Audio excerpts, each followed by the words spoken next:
Vous pouvez vous asseoir.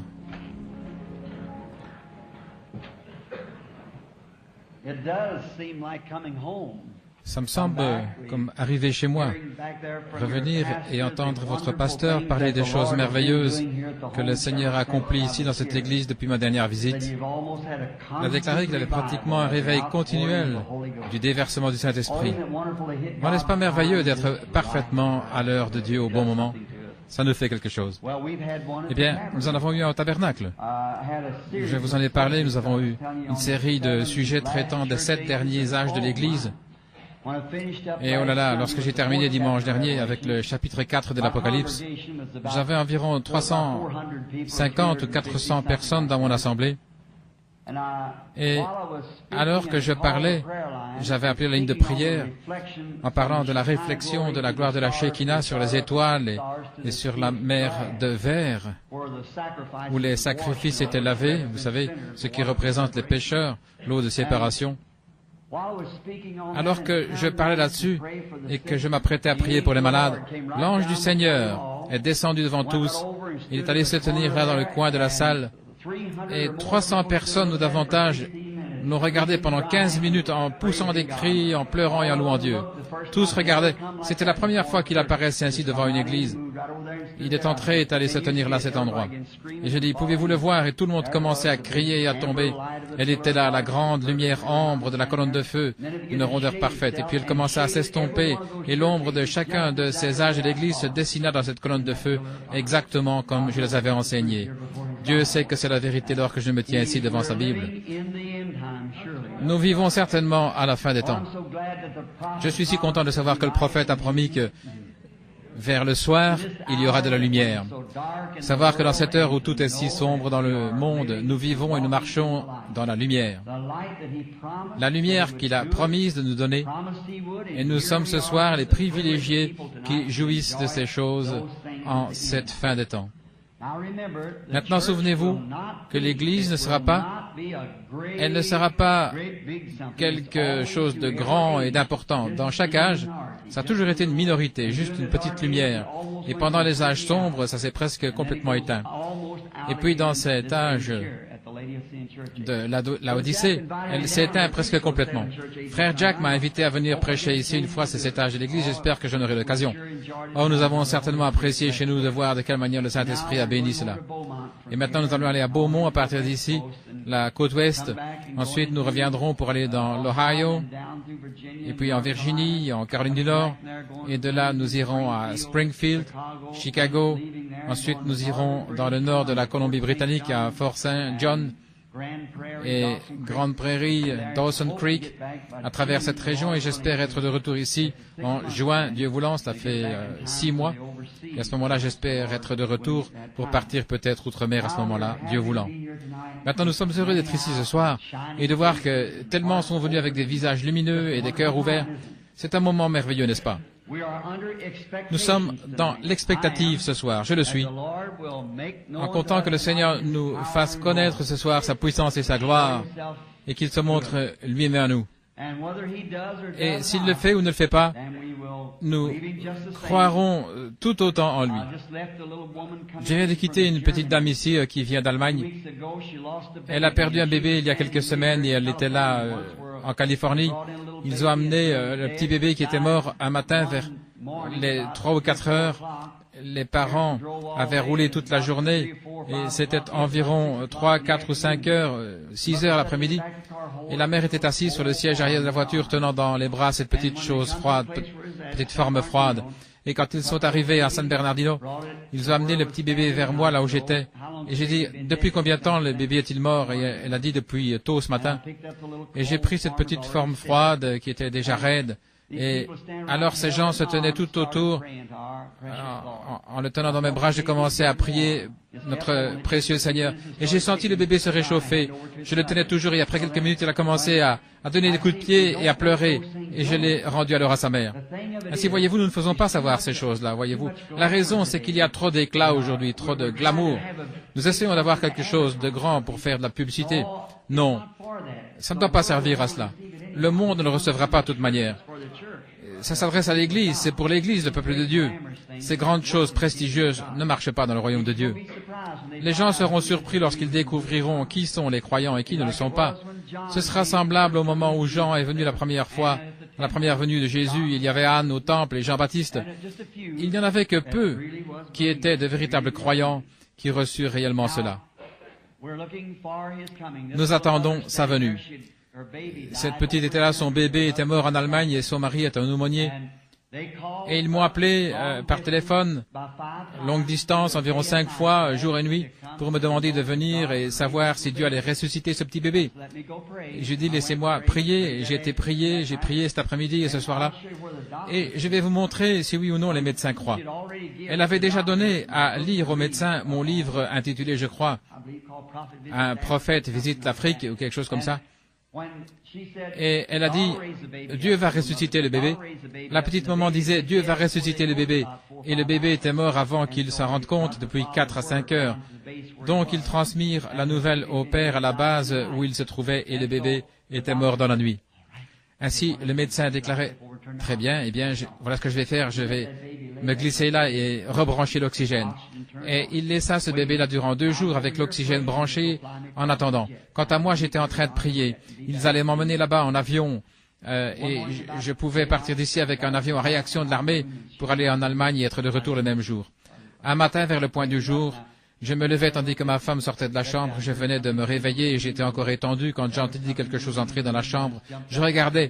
Il y avait quelque chose qui se déplaçait dans la chambre. Je sautais sur mes pieds et je dis, « Seigneur, que veux-tu faire connaître à ton serviteur ?» Et il me dit, « Ne réprimande pas cela, c'est la main du Seigneur, voyez-vous. » Je l'ai appelé donc et je lui ai dit, « Non, Dieu a repris votre bébé. » Alors elle est venue me voir l'autre soir et elle m'a dit, Frère Branham, qu'est-ce que c'était? Est-ce que c'était la faiblesse de ma foi? J'ai dit, vous avez une grande foi. Vous avez prié pour votre bébé, vous et votre mari. Vous êtes cramponné à cela en disant, Dieu ressuscitera le bébé.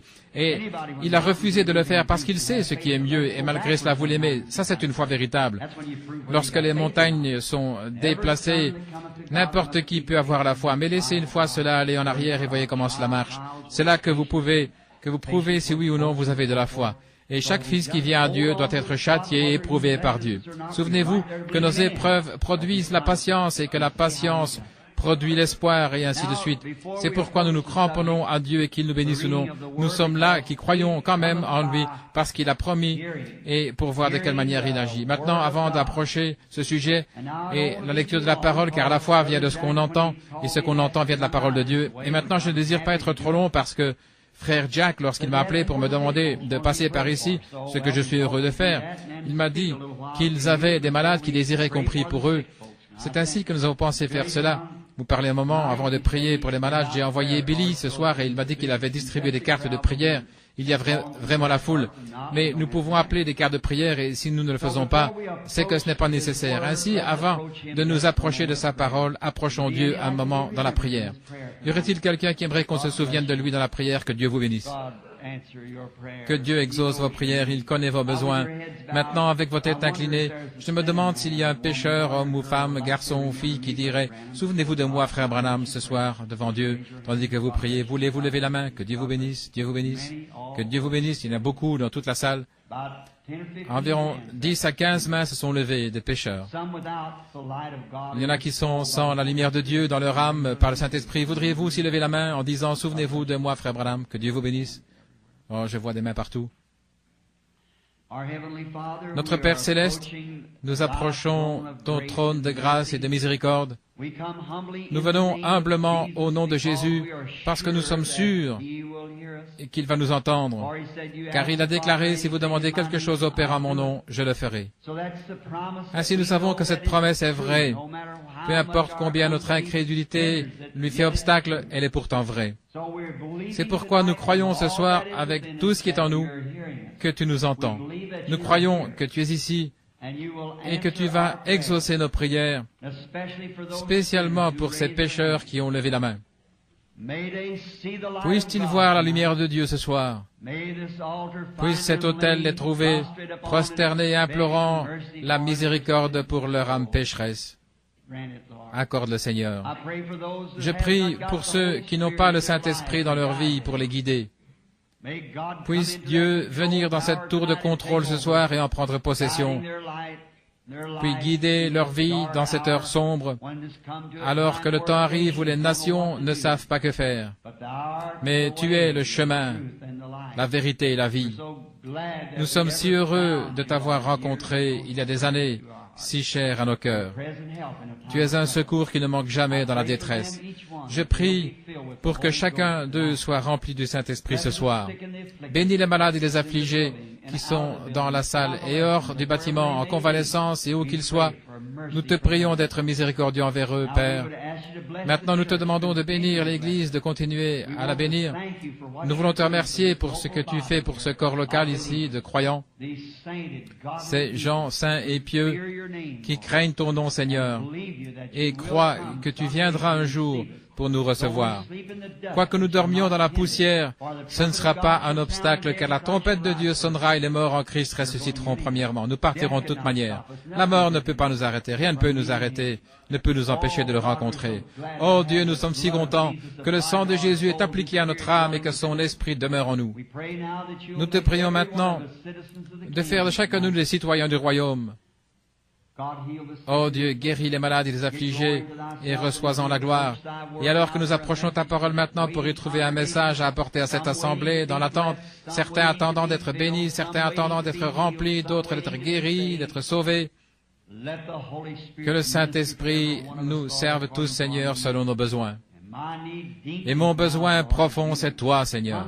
Viens et parle, ô Dieu, et que le Saint-Esprit se meuve au-dessus de la parole comme il se déplaçait au commencement au-dessus des eaux, et qu'il dise que la lumière soit alors que la parole sort, car nous le demandons dans le nom de Jésus. Amen.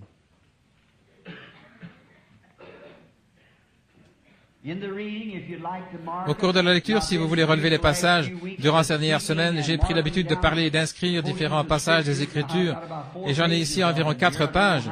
Je ne sais pas comment j'arriverai à toutes les prendre.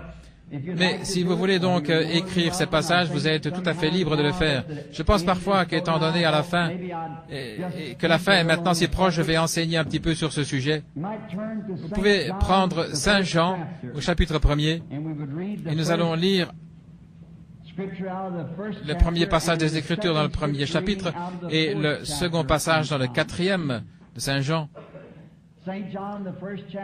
Saint Jean 1, verset 43, et puis au chapitre 4, nous lirons les versets 24, 25, 26. Chapitre 1er, verset 40. André, frère de Simon-Pierre, était l'un des 2 qui avaient entendu les paroles de Jean et qui avaient suivi Jésus. Ce fut lui qui rencontra le premier son frère Simon et lui dit « Nous avons trouvé le Messie », ce qui interprété signifie Christ. Et il le conduisit vers Jésus, et Jésus, l'ayant regardé, lui dit « Tu es Simon, fils de Jonas. Tu seras appelé Céphas », ce qui par interprétation est une pierre. Et au verset 24 du chapitre 4, nous lisons ceci. Dieu est un esprit et il faut que ceux qui l'adorent en esprit et en vérité. La femme lui dit, je sais que le Messie doit venir, celui qu'on appelle le Christ, et quand il sera venu, il nous annoncera toutes ces choses. Jésus lui dit, je le suis, moi qui te parle. Je désire sortir de là un mot de 5 lettres différentes pour servir de titre. Le Messie. Je désire que mon sujet ce soir soit centré sur le mot « le Messie ». Le mot lui-même signifie celui qui est oint, ou il pourrait être utilisé pour parler du roi oint. Et il signifie également Christ.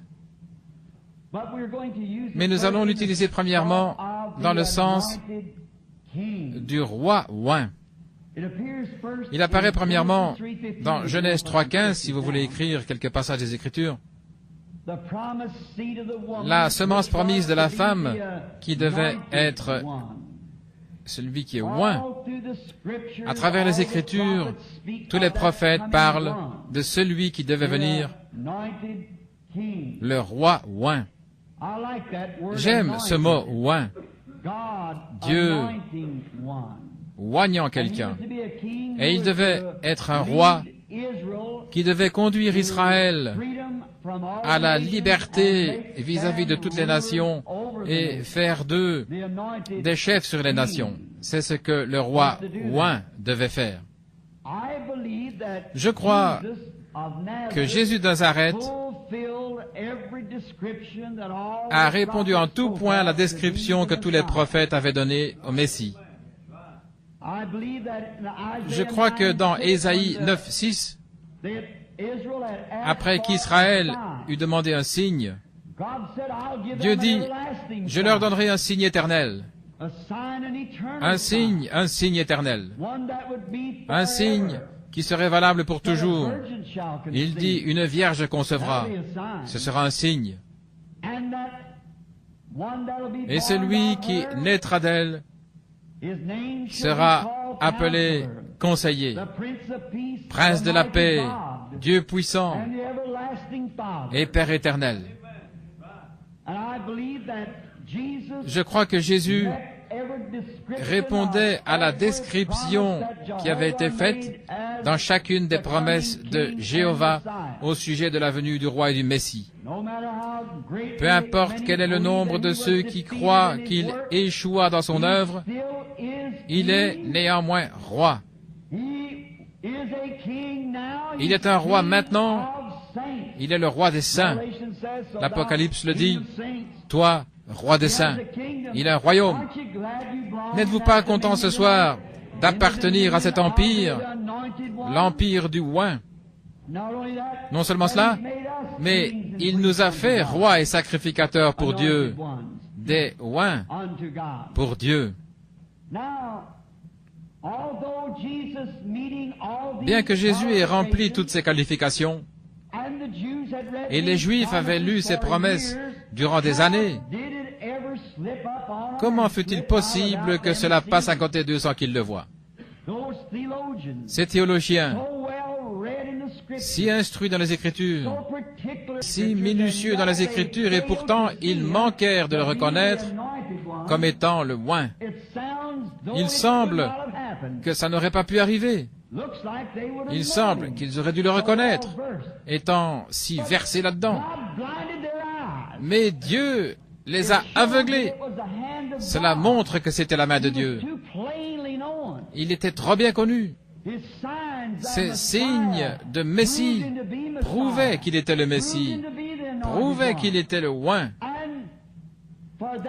Et pour qu'eux manquent cela, ça devait être assurément la main de Dieu qui les aveugle. Sinon, ils ne l'auraient pas manqué. Et c'est la même chose aujourd'hui. Si l'évangile est caché, il est caché à ceux qui sont aveugles. Et la seule façon leur permettant de recevoir la vue, c'est de le recevoir à travers Dieu. Dans Ésaïe 9:6, nous n'allons pas le lire, mais il est dit qu'il devait être le Père éternel, le Dieu puissant. Lorsque Dieu fit l'homme dans Genèse 1:26, cela montre, si vous écrivez cette écriture, c'est Genèse 1:26, cela montre qu'avant tout, Dieu a fait l'homme pour être un Dieu. L'homme fut créé pour être un Dieu inférieur. Il fut fait à l'image et selon la ressemblance de Dieu. Il avait des mains comme Dieu, il avait des pieds comme Dieu, des yeux, des oreilles, une intelligence comme Dieu. Toute sa composition parce qu'il était un fils de Dieu. Et Jésus se référa à lui comme d'un Dieu. Jésus dit, « Comment pouvez-vous me condamner lorsque je dis que je suis le Fils de Dieu? N'est-il pas écrit dans votre loi que vous êtes des dieux? Et si elle a appelé Dieu ceux à qui la parole de Dieu est adressée, comment pouvez-vous me condamner lorsque je dis que je suis le Fils de Dieu? » Il se référait aux prophètes, les oints inférieurs. Jésus était tellement oint qu'il était plus qu'un prophète. Jésus était tellement loin qu'il était la plénitude de la divinité corporellement. Il était Dieu. Les prophètes avaient le même genre d'onction, seulement dans une moindre mesure. Et dans Genèse 1:26, lorsque Dieu fit l'homme, il fit de lui un Dieu parce qu'il lui a donné une domination. Il avait le gouvernement, il avait la puissance sur les oiseaux de l'air, sur le bétail, sur les vents, les vagues, les poissons de la mer, surtout. Il avait la domination sur tout. Il était un gouverneur. Oint comme gouverneur. Parce qu'il était selon la ressemblance et à l'image de Dieu avec un domaine terrestre. C'est pourquoi la Bible dit que la terre attend, soupire, réclame à grands cris la manifestation des fils de Dieu. Le monde attend que l'homme revienne à sa juste condition. Il est fait à l'image et selon la ressemblance de Dieu. Lorsque Dieu l'a fait, il lui a donné de son esprit une partie de sa vie, et il est à la ressemblance et à l'image de Dieu. C'est pourquoi l'homme, dans son état naturel tel que nous sommes maintenant, vous pouvez voir qu'il est bien davantage qu'un animal, comme ils essaient de nous le faire croire. Parce que l'homme, dans son état déchu, bien qu'il soit un fils de Dieu déchu, peut néanmoins s'améliorer. Il a une intelligence. Il se construit une meilleure maison, de meilleures conditions de vie. Il améliore ses conditions de voyage. Il peut maintenant se propulser dans l'air à plus de 3000 km/h dans un avion à réaction ou une fusée. Il en est arrivé à un point où il peut presque faire le tour du monde en 24 heures en envoyant un satellite dans l'air au-dessus de la couche atmosphérique où l'air tourne, l'orbite du monde, et rester immobile et observer le monde passer en dessous de lui et faire le tour complet en 24 heures. Simplement en restant immobile à un endroit, s'élever dans l'air, rester là et ensuite redescendre et être de nouveau chez soi. Simplement se trouver au-dessus de la Terre, qui accomplit sa révolution à l'endroit où la Terre fait tourner son courant, faisant les vents, etc., le courant. Le monde tournant environ 4000 km à l'heure, non, je dirais plutôt à 1700 km à l'heure, il y a environ 40 000 km de circonférence, il accomplit une révolution chaque 24 heures, ce qui fait environ 1000. Et l'homme s'élève dans l'air et défie cela, il se tient au-dessus de la gravitation et observe le monde passer en dessous de lui, il est brillant, intelligent. Et il est fait à l'image et selon la ressemblance de Dieu, et en lui se trouve la lumière. Par exemple, lorsqu'un homme reçoit le salut, la lumière qui entre en lui ressemble presque à ce petit bouton blanc sur ma chemise. C'est lorsque Dieu entre dans la partie intérieure d'un homme. Dans la partie... Et un homme est fait selon le modèle du tabernacle. Il y a le parvis extérieur, puis le lieu saint, et ensuite le lieu très saint, la gloire de la Shekinah, à l'intérieur du voile. À la porte extérieure d'un homme se trouvent 5 sens qui contrôlent l'entrée de son corps. À l'intérieur, où se trouve son âme, ou plutôt l'âme est la nature de l'esprit qui se trouve à l'intérieur de son cœur, et cela produit son âme qui fait l'atmosphère autour de lui. Il a là également 5 entrées. Puis, à l'intérieur, il a seulement une seule porte, une entrée pour entrer dans la gloire de la Shekinah. Une porte par laquelle Dieu peut entrer en lui et prendre possession de la tour de contrôle, et c'est celle de la propre volonté. Si vous voulez ou non, c'est à vous de décider. Mais la seule avenue ouverte que possède un homme pour permettre à Dieu d'entrer dans son cœur, c'est par la propre volonté. Cela fait de lui un être moral libre comme l'étaient Adam et Ève. Vous pouvez choisir le juste ou le faux, comme vous voulez, le bon vouloir. Et puis Dieu entre dans le cœur de l'homme, qui est l'esprit, et puis l'esprit fait l'âme, Et ensuite, l'âme habite dans le corps. Lorsqu'un homme est converti, cela commence dans son cœur comme ce petit bouton blanc. Cette partie de Dieu est Dieu. Lorsqu'il naît de nouveau de l'Esprit de Dieu, l'Esprit de Dieu demeure en lui. Alors qu'il laisse cet esprit grandir et enlever toutes les racines d'amertume et faire pénétrer de nouveau la voix de Dieu en lui, il peut redevenir tel qu'il était dans le Jardin d'Éden. Jésus a dit dans Marc 11, 23, « Je vous le dis en vérité, si vous dites à cette montagne, ôte-toi de là, et si vous ne doutez pas dans votre cœur, mais croyez que ce que vous dites arrive, vous le verrez s'accomplir. » Cela le rend suprême à nouveau. Cela le place à nouveau dans cette même condition. Nous sommes formés de cellules lumineuses. En nous se trouve de la lumière cosmique. Or, cette lumière cosmique est la lumière qui leur permet de prendre des rayons X. Les rayons X ne viennent pas de la lumière de rayons X, il vient de votre propre lumière. Et si cette lumière cosmique pouvait être amenée à n'être plus de la lumière cosmique, mais de la lumière éternelle, Dieu pourrait habiter suprêmement en nous et être maître de notre pensée, de notre marche, de nos paroles. Alors ce ne serait plus l'homme, ce serait Dieu dans l'homme.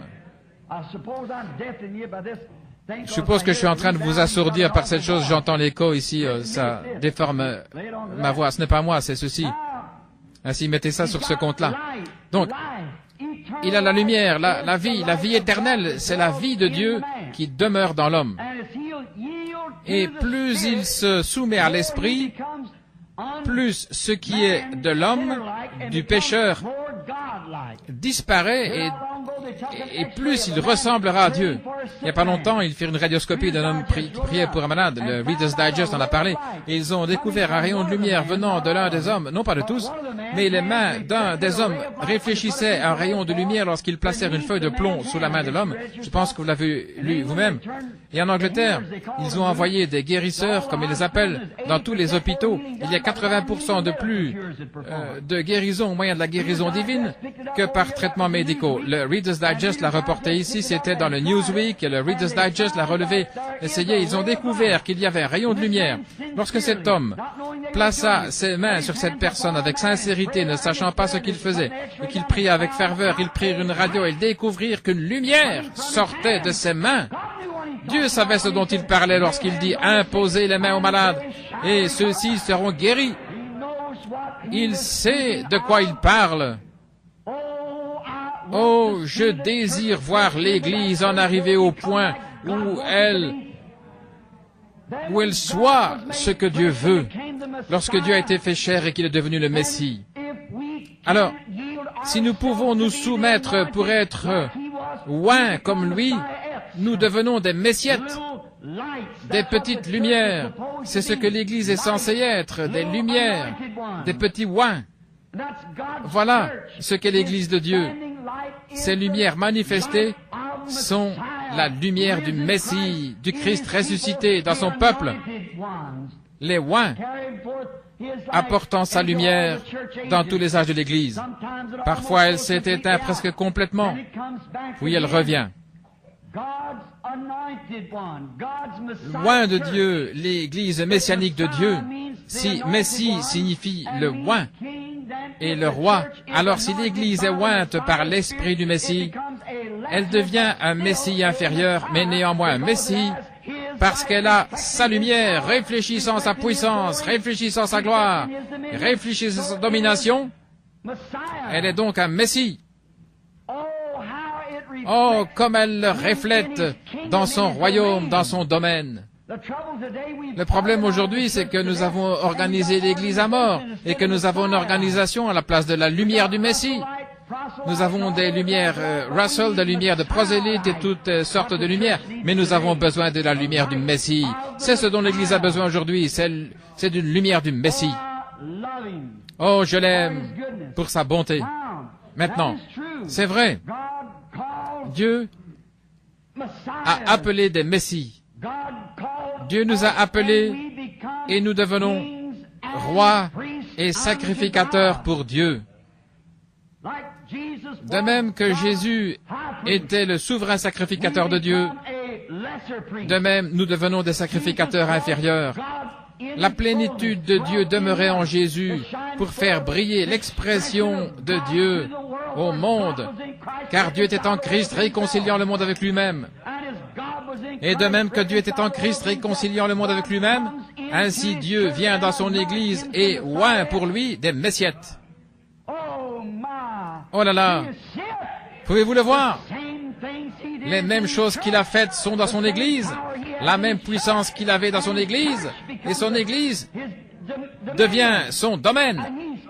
Et il est roi sur ce domaine.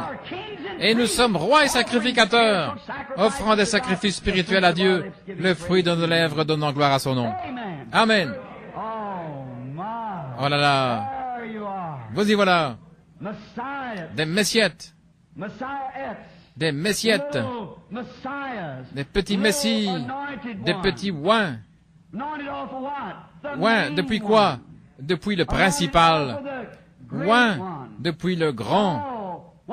Oh, lorsque Jésus était sur la terre, il ne pouvait pas nier qu'il était le Messie, parce qu'il faisait les signes du Messie.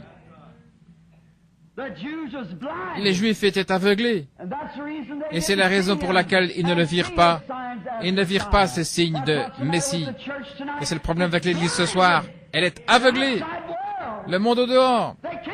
Ils ne peuvent pas voir cela, parce que le Dieu de cette terre les a rendus aveugles aux choses spirituelles. Oh, si nous pouvions seulement comprendre. Jésus est parti et a accompli les signes du Messie, et les gens l'ont blasphémé. Et s'ils ont blasphémé le grand roi oint, le Messie, à combien plus forte raison appelleront-ils les gens de sa maison, de son royaume, Béelzébul? Et ils vous appelleront encore plus mal qu'ils ne l'ont appelé, saint comédien, saint sauteur ou quelque chose comme cela. Ils ont toujours un mot méchant pour les désigner, parce que cela vient du diable. Et s'ils ont appelé les gens de sa maison, s'ils l'ont appelé ainsi, qu'appelleront-ils les gens de sa maison? Mais pourtant, cela reste pareil. Maintenant vous dites, frère Branham, Jésus avait le signe du Messie, comment savons-nous ce qu'était ce signe? Eh bien, la Bible dit que lorsque le Messie viendrait, il serait un prophète et qu'il montrerait les signes d'un prophète.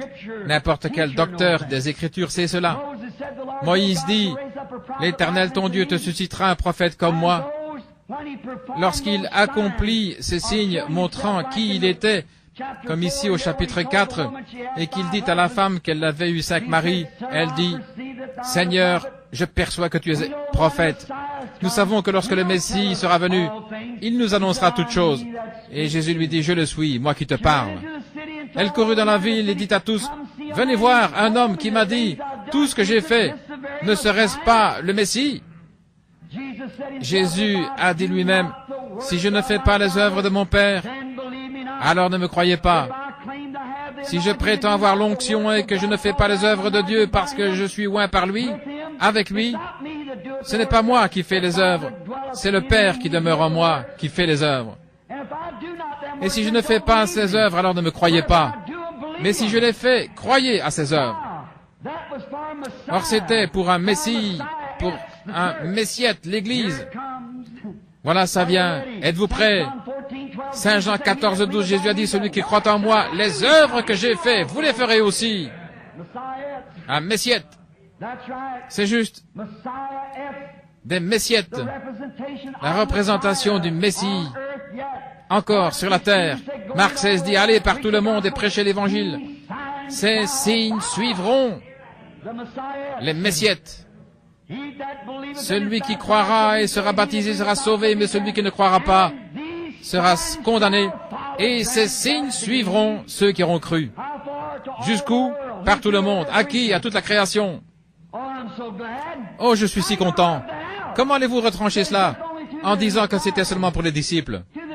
Pour les disciples, il dit par tout le monde et à toute la création. Ces signes suivront ceux qui auront cru. Je me demande comment les gens qui ne croient pas aux signes miracles qui suivent les croyants pourraient lire l'histoire de l'Église puis penser que cela se termine avec les apôtres. Les âges de l'Église, j'ai lu les pères de Nicée, le concile de Nicée.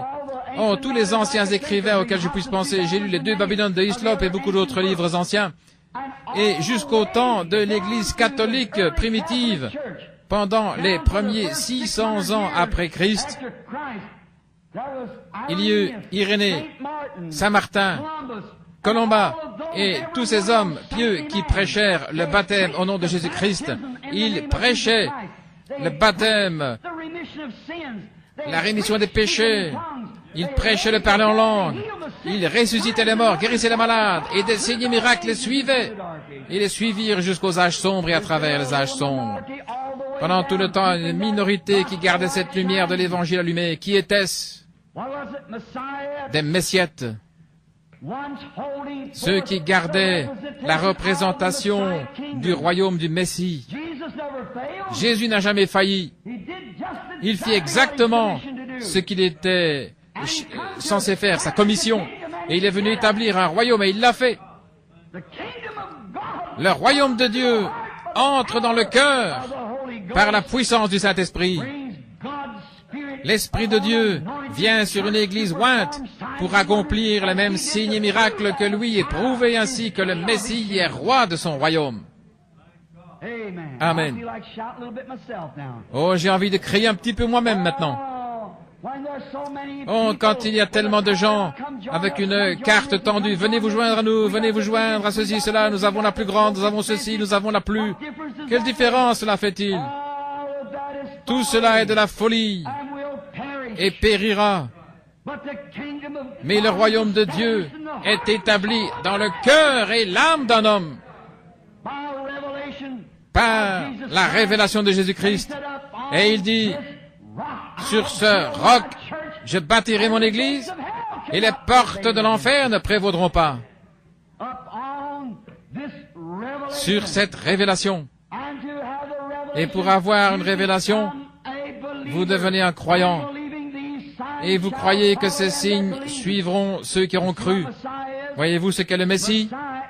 Le Messie est le royaume de Dieu. Les oints, ceux qui sont oints du même esprit que lui.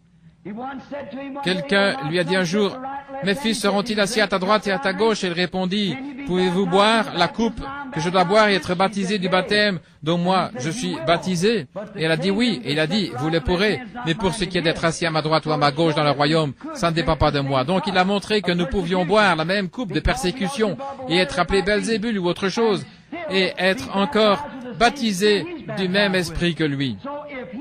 Dont il fut appelé le Messie, ce qu'il était, parce qu'il était oint par ce Saint-Esprit. N'importe quelle église qui est ointe du même Saint-Esprit est une messiette, un Dieu plus petit. Et un jour, lorsque ce corps sera ressuscité, j'espère qu'avant ce moment-là, Dieu pourra trouver des gens qui manifesteront sa puissance dans toute l'ampleur attendue. Le Messie, le oint, un roi pour délivrer, un roi, vous êtes roi et sacrificateur, roi pour faire entrer, sacrificateur pour servir, un Messie. Ces signes devaient suivre dans tous les âges pour refléter sa lumière, sa présence dans son royaume, son peuple. Or, vous n'avez pas besoin de mourir pour recevoir ceci. Vous devez mourir spirituellement, mais vous n'avez pas besoin de mourir physiquement. C'est à l'intérieur que Dieu entre pour avoir le contrôle de vous. Alors qu'il se presse en vous, n'ayez aucune racine d'amertume, ni haine, malice, ni conflit qui le ferait de nouveau repartir. Faites sortir toute la méchanceté, la superstition et l'incrédulité de vous. Et chaque fois que vous faites sortir l'incrédulité, Dieu entre en vous et prend possession. Faites sortir l'incrédulité. Il a dit à Josué, « Tout lieu que foulera la plante de votre pied, je vous le donne. » Et ce soir, alors que nous entrons dans le royaume de Dieu, faisons sortir tous les Philistins incroyants, tous les Amoréens et les Amalécites et les autres. Jetons-les dehors de nous comme cela. Nous prenons possession. Amen. J'aime ça. Le temps des miracles est passé. Toi, Amoréen, sors de moi. J'ai posé l'empreinte de mon pied. J'ai pris possession. Le fait d'avoir des visions, ça n'existe pas. Sors d'ici, toi, Malécite. J'arrive. Vous y êtes. Vous faites sortir cela de ce petit bouton. Cela prend possession de votre être. Cela s'étend. Dieu agissant à travers vous, en vous, autour de vous. Ce n'est pas étonnant qu'Élie étendit son corps sur ce bébé mort et qu'il est revenu à la vie. C'était Dieu dans cet homme. Dieu avait pris possession. Il était oint. Jésus l'a dit. Chaque prophète de Dieu dans l'Ancien Testament était oint du Saint-Esprit. Alors ils étaient des plus petites lumières. Il était la plénitude de Dieu en étant le Messie. Ils étaient alors des Messiettes, des Messies plus petits, car ils étaient oints du même esprit que lui.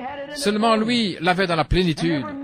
Et chaque homme aujourd'hui qui a reçu le véritable baptême du Saint-Esprit est oint du même esprit que Jésus de Nazareth, qui s'en allait faisant du bien et guérissant les malades. Oh là là, ça me fait sentir bien de savoir qu'il vit aujourd'hui. Il y a quelque chose dans l'homme. Il est un Dieu. Il fut fait pour être un Dieu. Son but ici sur la terre était d'être un Dieu pour avoir la domination sur tout ce qui s'y trouve. Oh là là. Maintenant, ne laissez pas cela vous étonner parce que j'ai encore d'autres écritures. Un soir dernièrement, j'ai vu dans une émission de télévision un homme avec une foi psychique, mentale, poser un verre d'eau sur quelque chose, puis se tenir en retrait et se concentrer jusqu'à ce que le verre d'eau éclate, simplement par la concentration, en observant le verre d'eau. Le verre a craqué et l'eau s'est répandue, simplement par une pure concentration mentale. Pourquoi cela? C'est sa nature, sa composition. S'il peut faire cela, s'il a une puissance en lui, qui, par la pensée, peut briser un verre d'eau, bien qu'il soit un pécheur, cela montre qu'il y avait quelque chose qui fut placé dans cet homme. Il est dans une condition pervertie et déchue. Mais si cet homme pouvait seulement revenir à Dieu et laisser Dieu entrer en lui, libérant ainsi la puissance du royaume de Dieu. Il n'avait pas de fil conducteur, il était comme un fusil de chasse, il a simplement tiré dans toutes les directions. Mais si l'esprit qui est dans un homme peut être converti et que vous y mettiez Christ, de telle manière qu'il y ait un conducteur est un fil qui conduit cela. Amen. Et que cet homme ait la même foi dans le conducteur de la parole de Dieu, il peut ressusciter les morts, purifier les lépreux, chasser les démons. Amen. Il est façonné comme un Dieu, il ressemble à Dieu. Assurément, c'est la raison pour laquelle Dieu était homme et l'homme était Dieu. Et l'homme est son rejeton et Dieu essaye seulement de pouvoir s'emparer d'hommes. Il essaie de mettre des hommes dans sa main. Maintenant, il y a des conducteurs. Or, ce n'est pas toute la théologie qui se trouve être le genre de conducteur correct. Vous savez, il y a une grande partie de la théologie qui fait office d'isolateur vis-à-vis de cela. Il y a beaucoup d'églises qui disent le temps des miracles est passé, la guérison n'existe pas, seuls les démons parlent en langue. Eh bien, ça c'est un isolateur. Vous ne voulez pas quelque chose comme ça. Éloignez-vous, revenez à la parole. La parole est le fil conducteur de Dieu. Un homme qui croit à la parole de Dieu, qui a la parole de Dieu, est aussi grand que ces bâtiments ici autour lorsqu'il marche et en s'appuyant sur elle. C'est elle qui dirige, elle conduit l'homme, elle conduit l'esprit. Lorsqu'elle s'y trouve, un homme est fait pour avoir une grande foi. Qu'est-ce qu'il fait? J'ai prêché ici dans ce tabernacle il y a quelque temps sur avoir soif de la vie. Qu'est-ce qui pousse une femme à partir danser le rock'n'roll? Qu'est-ce qui pousse un garçon, un adolescent à faire cela? Et pas seulement eux, mais grand-papa et grand-mère. Pourquoi le font-ils? Qu'est-ce qui les pousse à aller? Pourquoi les gens veulent-ils agir de cette façon? C'est parce qu'ils ont été faits pour avoir soif de quelque chose. Et ils ont été faits pour avoir soif de Dieu. Et ils essayent de faire taire cette sainte soif en laissant le diable la remplacer par ce qu'ils appellent les plaisirs. Jamais, jamais vous ne la satisferez tant que Dieu ne vient pas prendre le contrôle. Vous pouvez danser, vous pouvez boire, vous pouvez commettre adultère, vous pouvez faire tout ce que vous voulez, et vous vous réveillerez avec un mal de tête et un jour en enfer. Mais la raison pour laquelle vous faites cela, c'est parce que vous avez été fait à l'image de Dieu, pour avoir soif de Dieu. Dieu veut entrer là-dedans. Dieu veut laisser sa parole entrer en vous et l'utiliser comme conducteur. Dieu l'a dit. Comme pour Abraham. Dieu dit, tu vas avoir un bébé. Comment sais-tu que tu vas l'avoir? Dieu l'a dit. Tu as 100 ans, comment peux-tu l'avoir? Dieu l'a dit. Il était oint. Amen. Il était oint. Et il avait la parole. Et la parole était ointe en lui. C'était le conducteur pour le conduire jusqu'au bébé. Amen. N'importe quel homme ou n'importe quelle femme ce soir qui prendra la même parole de Dieu, par ses meurtrissures, nous sommes guéris, et qui laissera l'onction, le Messie, venir sur vous, eh bien ce conducteur vous conduira directement à la guérison. Il vous conduira au salut. Oh, comme j'aime cela. Voilà ce qu'il fera. Parce que vous avez été fait pour avoir soif. Vous avez été fait pour Dieu et le diable essaye de pervertir cela, de vous faire croire que vous avez du plaisir là dans le monde. Il vous aveugle, comme il l'a fait pour les Juifs, jusqu'au moment où vous traversez la ligne de séparation. Alors c'en est fini de vous. Et c'est presque là, cette nation aujourd'hui, et non seulement celle-ci, mais les autres nations également. Le monde ne le croira pas. La Bible dit, dans 2 Timothée 3, que dans les derniers jours, les gens seraient emportés, enflés d'orgueil, aimant le plaisir plus que Dieu, déloyaux, calomniateurs, intempérants, ennemis de ceux, des messiettes, emportés, enflés d'orgueil, aimant le plaisir plus que Dieu, ayant l'apparence de la piété. Ne recherchez jamais ce type élevé d'évangélisme pour faire quelque chose. Ce n'est pas la façon d'agir de Dieu. Il est venu chez les siens, et les siens ne l'ont pas reçu. Voyez. Il était petit. Il a vécu en Palestine toute sa vie. Je dirais que 80% des gens ne surent jamais qu'il était là. Mais il était envoyé à l'église. Il était envoyé aux gens qu'il allait recevoir. Il connaissait les siens, et les siens le connaissaient. Mes brebis connaissent ma voix. Ne laissez pas passer cela au-dessus de vous, Shreveport, je vous en prie, gardez-le. Mes brebis connaissent ma voix par ma parole, et si elle est enseignée, mais ne déclare pas les mêmes choses que j'ai faites, alors c'est le mauvais conducteur. Nous savons cela. Et maintenant, nous pouvons dire que dans un homme, l'homme, qu'est-ce qu'il est? Il a une main comme Dieu. Il a des yeux comme Dieu. Il a des oreilles comme Dieu. Il a un corps comme Dieu. Il fut formé à l'image de Dieu. Il reçut la terre et un empire, une domination. Il fut Dieu sur la terre. Pour gouverner la terre, un Dieu inférieur. Dieu gouverne l'univers, tout ce qu'il y a. Mais l'homme reçut la terre pour gouverner la terre. Il était un messiette. Tout ce qu'il est ce soir, s'il retourne à Dieu, il est un messiette. Un petit Messie. Si Messie signifie oint, et que vous êtes oint, alors qu'est-ce que vous êtes? Exactement, un Messiette. Nous l'appelons ainsi, voyez-vous, jusqu'à ce que nous soyons arrivés un peu plus loin dans les Écritures. Très bien. Avez-vous déjà pensé à ceci? Laissez-moi simplement vous demander quelque chose. Regardez-moi. Voici ma main. C'est mon doigt. Voici mon oreille. Voici mon nez. Mais qui suis-je, moi? Ceci n'est pas moi. C'est quelque chose qui m'appartient. Oui.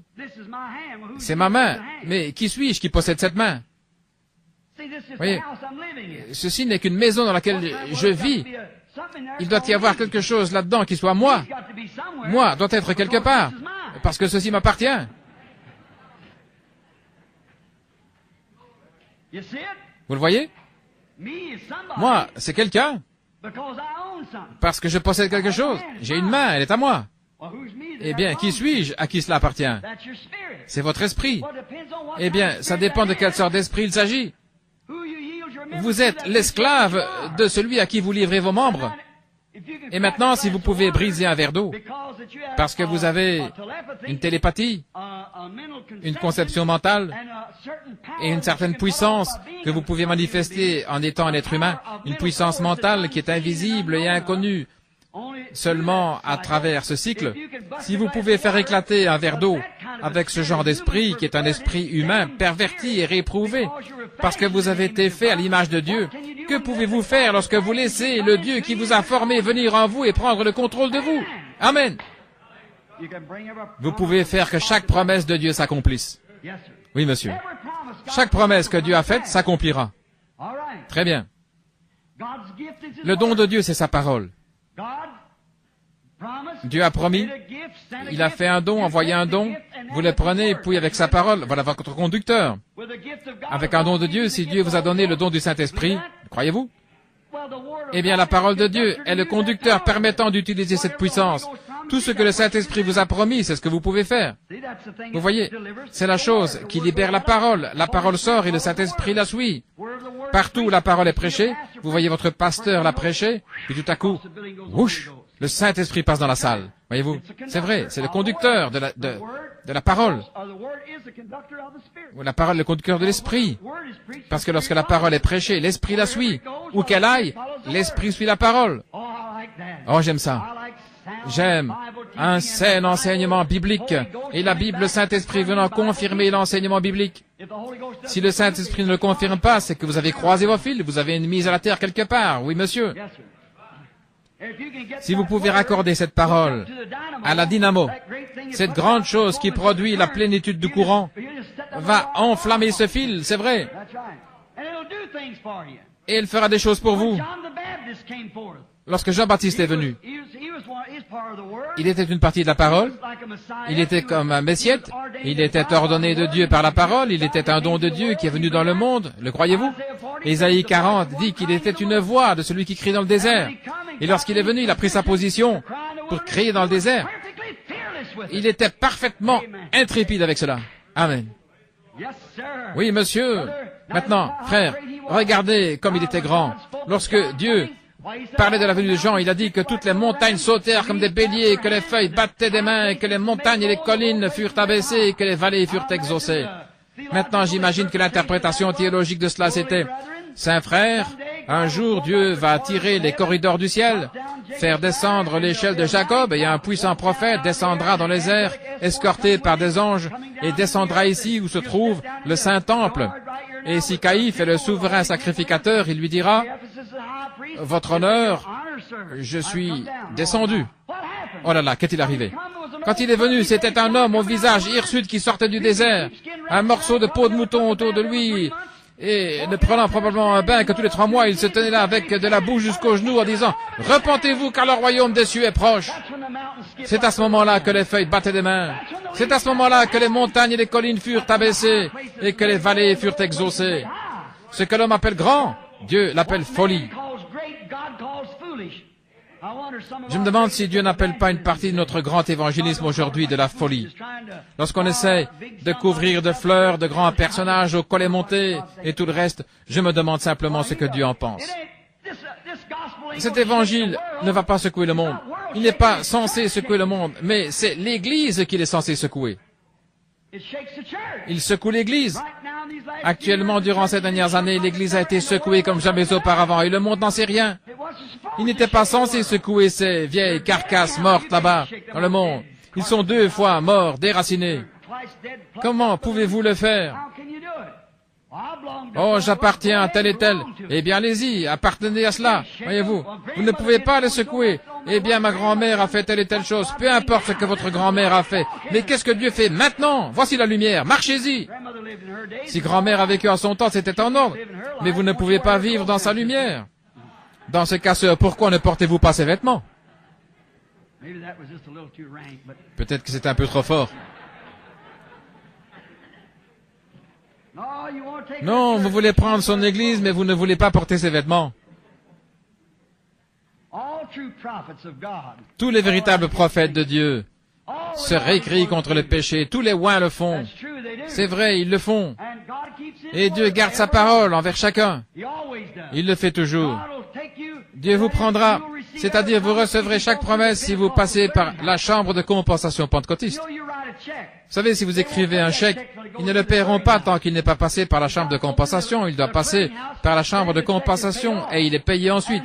Et lorsque vous dites que vous êtes repenti et que vous êtes prêt à passer par la chambre de compensation pentecôtiste, Dieu payera avec chaque don qu'il a promis. Amen. Essayez une fois Acte 2:38 et voyez si c'est sa chambre de compensation. Vous savez que Paul rencontra des gens dans Acte 19 qui n'avaient pas encore passé par la chambre de compensation.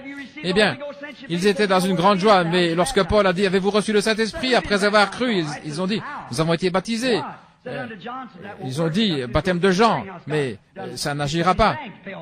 Voyez-vous, Vous devez passer par la chambre de compensation. Dieu a maintenant choisi sa banque pour payer ses promesses. Le jour de la Pentecôte, Pierre déclara, ces promesses sont pour vous et pour vos enfants et tous ceux qui sont au loin, que Dieu les appellera. Et lorsqu'ils ont rencontré Acte 2:38, Dieu honora le chèque.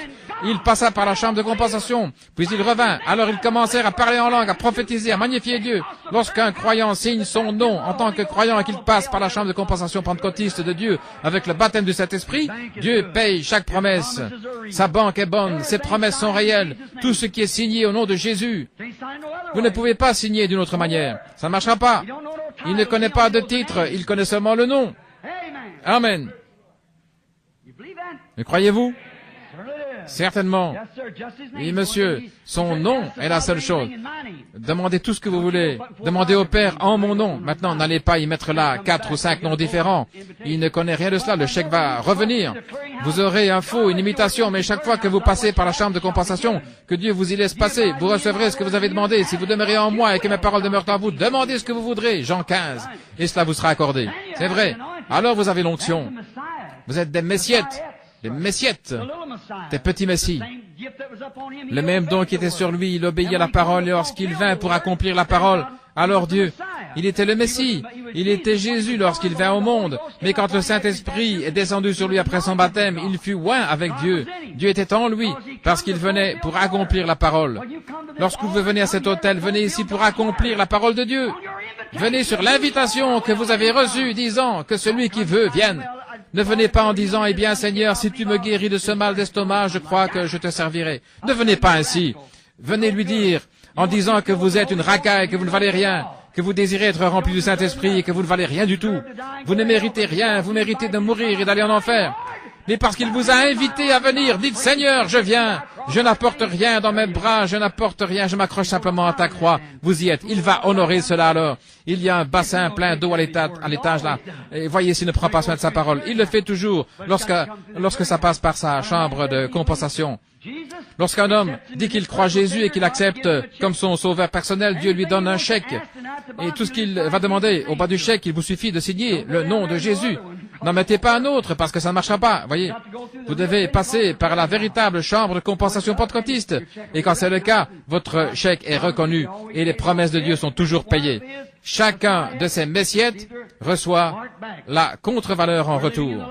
Nous vivons dans les derniers jours, depuis le dernier âge, l'âge de la Odyssée. C'est un des âges les plus sombres depuis les âges sombres. C'est actuellement un âge plus hypocrite qu'alors. Il n'avait pas de lumière du tout, mais le crépuscule est une heure trompeuse. Chacun sait qu'en voyage, vous avez intérêt à ralentir un petit peu lorsque vient le crépuscule, n'est-ce pas vrai? Nous devons avoir un messager dans le crépuscule, le saviez-vous? Dieu l'a promis dans l'âge de la Odyssée. L'autre jour, dans la montagne, je lisais dans les Écritures. Le Saint-Esprit me dit d'aller vers un certain arbre, puis rester là car il voulait me parler. Je suis resté là une demi-heure sans qu'il me dise rien. Je me suis étendu sous ce chêne et j'ai dit, Seigneur, tu m'as parlé environ 1,5 kilomètre, disant de venir sur la montagne ici dans cette vallée, comme je l'appelle, et que tu me parlerais. Alors, il m'a montré Malachie, chapitre 4. Et je dis, car voici le jour vient ardent comme une fournaise et tous les hautains seront embrasés. Si vous voulez écrire, c'est Malachie 4. Il embrasera les hautains et les justes fouleront les méchants et ils seront comme la cendre sous la plante de leurs pieds.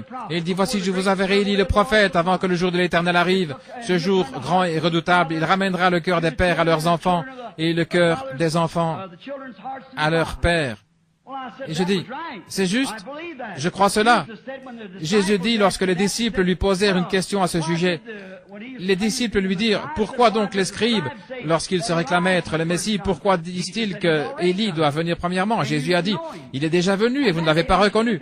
Ils comprirent alors qu'il leur parlait de Jean-Baptiste. Combien ont entendu parler de ça?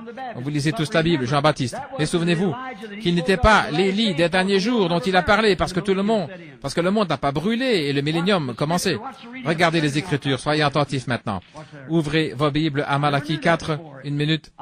Regardez. Je ne savais pas auparavant. Je n'essaie jamais d'apporter quelque chose tant que le Saint-Esprit ne l'a pas révélé. Regardez Malachie 4. Je vous enverrai Élie le prophète avant que le jour de l'Éternel arrive, ce jour grand et redoutable où il brûlera la terre. Et il ramènera le cœur des pères à leurs enfants et le cœur des enfants à leurs pères. Regardez. La première fois qu'Élie est venu, il a ramené le cœur des pères, des vieux patriarches, ces vieux juifs, voyez, à la fois des enfants qui venaient de le recevoir, croyant qu'il était le Messie qui devait venir. Ramener le cœur des pères à leurs enfants et une conjonction reliant les deux phrases, lorsqu'il viendra la deuxième fois, le cœur des enfants à leur père pentecôtiste. Alléluia, vous y êtes. Ainsi, comment la lumière du soir peut-elle être autre chose qu'un retour aux actes? C'est vrai. Et il a dit que cela arriverait avant que la terre soit brûlée comme dans une fournaise et que les justes marchent sur les cendres des méchants. Oh frère, nous attendons la venue d'une lumière. Elle est ici et souvenez-vous, quand cet Élie viendra, je vais vous le décrire un peu. Lorsqu'Élie viendra, ce sera le messager à l'âge de l'église de Laodicée. Nous voyons qu'Élie vient avant. Souvenez-vous qu'Élie fut celui qui fut enlevé sur un char sans jamais goûter à la mort. Et le message de ce grand messager qui viendra à la fin, dans l'âge de l'église de Laodicée, sera celui qui amènera l'église à l'enlèvement, exactement. Il fut lui-même enlevé et il viendra avec l'église à l'enlèvement. Et souvenez-vous, je vais vous donner la description de cet homme. Ce sera un misogyne. Certainement, regardez Élie et Jézabel. Regardez Jean et Hérodias. Oui. D'autre part, il sera fermement contre les dénominations. Regardez Élie. Regardez Jean, ne prétendez pas dire en vous-même, nous avons Abraham pour père, car de ces pierres, Dieu peut susciter des enfants à Abraham. Il haïra les dénominations, il haïra les femmes immorales. Ce sera un homme de la nature, vivant dans la nature, qui viendra avec son message. Et il ramènera le cœur des gens. Oh, il y a eu une centaine d'Élie qui ont surgi dans le monde, disant qu'ils sont Élie, l'Élie du jour. Mais Élie retournera à l'église pentecôtiste originelle d'Éphèse. Et il apportera ce même message aux gens avec les signes du Messie. La Bible le dit. Il dit, le jour viendra qui ne sera ni jour ni nuit, mais vers le soir la lumière paraîtra. Est-ce vrai? Maintenant regardez. Le soleil se lève à l'est. Or, vous dites, ça a été un jour. Nous sommes les enfants du jour de l'Évangile. Cela a été un jour de ténèbres pour les enfants. L'étoile du matin salue simplement la venue. Puis vice-versa de ce que c'est littéralement, parce que l'étoile de matin qui s'est levée là-bas, il y a une étoile du matin qui salue la venue du soleil et une autre qui salue le coucher du soleil. Le soleil naturel qui partait lorsque cette étoile salua sa venue, et l'évangile commençait simplement. Nous sommes les enfants de la lumière, mais le monde est dans les ténèbres maintenant. L'Église a passé par l'âge le plus sombre, elle a passé par les âges sombres, mais l'étoile du soir, l'étoile du soir est celle qui salue la lumière. L'étoile du soir est celle qui salue la lumière pour l'Église. L'Église a vécu en étant une minorité, juste un petit groupe. Mais finalement, le jour viendra où cette trompette de Dieu sonnera et un jour éternel se lèvera. Le point du jour arrive, et ce glorieux Esprit de Dieu qui viendra sur quelqu'un en ces derniers jours, qui proclamera ce message, ramènera le cœur des enfants au Père pentecôtiste. Et comment le livre des Actes a-t-il été écrit? Commencez à le lire. Regardez comment nous l'avons contaminé avec toutes sortes de choses stupides. Mais un jour, quelqu'un va venir, une lumière avant la fin, cette porte ouverte qui est placée devant l'Église. Observez, voyez si ça n'arrive pas un de ces jours. Dieu enverra Élie. Aussi sûr que je me tiens à cette chair, il l'enverra. Et cet Élie va secouer les gens et les ramener directement à la doctrine pentecôtiste originelle. Maintenant, commencez à la Pentecôte et voyez comment c'était. Voyez ce qu'ils ont fait. Voyez si ce sera le fait de se serrer la main. Ce sera un retour au commencement. Lorsque Pierre a prêché là le jour de la Pentecôte et qu'ils furent tous remplis du Saint-Esprit et parlaient en d'autres langues, cet homme disait, « Que ferons-nous » Pierre dit, « Repentez-vous et que chacun soit baptisé au nom de Jésus-Christ pour la rémission de vos péchés. Vous recevrez le don du Saint-Esprit, car la promesse est pour vous, vos enfants et tous ceux qui sont au loin, aussi grand nombre que le Seigneur notre Dieu les appellera. » C'était la lumière pentecôtiste originelle. C'est l'étoile du matin, et l'étoile du soir doit refléter la même lumière. Il sera une voix qui crie dans le désert pour annoncer la venue du Messie. Il montrera également les signes du Messie qui doit venir. Il sera un prophète de Dieu, un grand homme. Et quand il viendra, observez ce qu'il fera. La Bible dit qu'il fera ceci. De même, avant la venue de ce jour, le temps doit venir dans l'Église pour accomplir ce que Jésus a dit. Ce qui arriva du temps de Sodome arrivera de même à l'avènement du Fils de l'homme. Le monde est dans une condition sodomite. Nous le savons tous. N'est-ce pas vrai, Église? Le monde est dans une condition sodomite. Maintenant, regardez. Quel genre de message Sodome a-t-elle reçu? Ils eurent un Billy Graham moderne qui est allé là et a prêché aux intellectuels. Juste quelques-uns sortirent. Ils étaient dans la disgrâce et ils ont amené le déshonneur. La femme s'est transformée en une colonne de sel pour avoir regardé en arrière. Maintenant, regardez. Un ange s'est tenu à l'écart avec Abraham. L'ange qui est resté avec Abraham, ne sachant pas qui il était, soi-disant, après qu'il lui ait dit, « Abraham, où est ta femme Sarah ?» Et il répondit, « Elle est dans la tente derrière toi. » La Bible dit qu'elle était dans la tente derrière l'ange. Celui-ci lui dit, « Je reviendrai vers toi au temps de la vie. Je t'ai promis ce bébé et je vais faire en sorte que tu le reçoives. » Et Sarah rit en elle-même. À ce moment-là, l'ange de l'Éternel dit, « Pourquoi Sarah a-t-elle ri ?» Or, il a dit que cela arriverait avant la venue du Seigneur. Ce qui arriva du temps de Sodome arrivera de même à la venue du Seigneur. Est-ce que vous le voyez, les amis? Ça va se refléter la même lumière que l'étoile du matin. Et que va-t-il faire? Ramener les enfants à la foi des pères. Les pères de la Pentecôte. Paul, Silas, Jean, Marc, Irénée, Saint Martin, Colomba, tous ces grands martyrs qui ont prêché cet évangile et lui sont restés attachés, ils furent tout à fait fidèles à cela. Et lorsque le groupe des érudits commença à vouloir une organisation, ils furent expulsés. Remarquez les œuvres des Nicolaïtes, puis ce fut des œuvres dans un âge de l'Église, et devint une doctrine. Savez-vous ce que c'est? Nico, ça veut dire conquérir, vaincre qui? Les laïcs. Lorsque toute la sainteté est attribuée à un homme, à un seul homme, il devient le seul qui est saint. Et l'Église peut vivre de n'importe quelle façon. C'est à lui qu'ils vont ensuite se confesser. Le Saint-Esprit est pour quiconque veut, qu'il soit laïque ou pas. Ce n'est pas la volonté de Dieu qu'il y ait un homme saint. C'est le Saint-Esprit parmi des gens qui sont nés de nouveau, montrant des signes et des miracles. Cette même Église, cette étoile du soir, reflétera la même lumière que l'étoile du matin. Mais regardez, lorsque ça arrivera, il dit qu'il y aura une époque qui ne sera ni nuit ni jour, que vous pourrez à peine différencier. Ce sera un jour sombre, comme nous avons dans notre pays, quand il pleut. Mais au soir, il y aura de la lumière. La lumière du soir viendra. Eh bien, la lumière du soir, le soleil, le soir est le même soleil qui se lève le matin. La lumière du soir reflète la même lumière que le soleil le matin. C'est simplement le coucher du soleil et le lever du soleil. Vous le voyez? Maintenant, nous sommes dans le temps du soir. Oh, grâce soit rendue à Dieu pour la lumière du soir, qui reflète sa promesse et l'accomplit. Maintenant, le monde est dans une condition sodomite. Oh, j'ai inscrit le mot aiglon. J'ai prêché une fois là-dessus. La lumière du matin, l'étoile du matin, le même message. Cela fait maintenant longtemps que c'est le soir.